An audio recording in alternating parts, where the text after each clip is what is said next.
अचानक घरातील घरगुती सिलेंडरने पेट घेतल्याने घरातील सदस्यात भीतीचे वातावरण निर्माण झाले. सर्वत्र खळबळ उडून धावपळ झाली.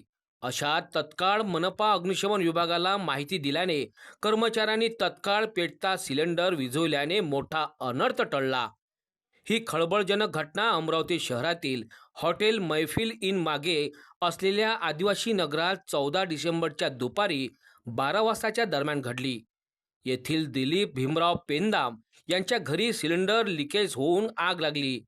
याबाबत माहिती मिळताच अग्निशमन विभागातील पाडी प्रमुख विलास उमेकर यांच्या आदेशाने तत्काळ फायर लॉरी वाहन चालक इंगोले, फायरमन अमोल साळुंके, राजेश गजबे, निखिल बाटे यांनी तत्काळ घटनास्थळ गाठले.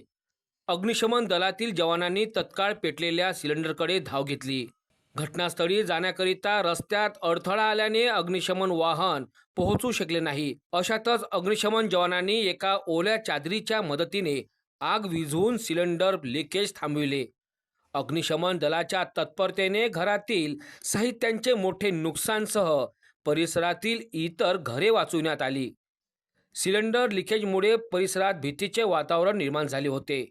या घटनेत एक कर्मचारी किरकोळ जखमी झाला आहे.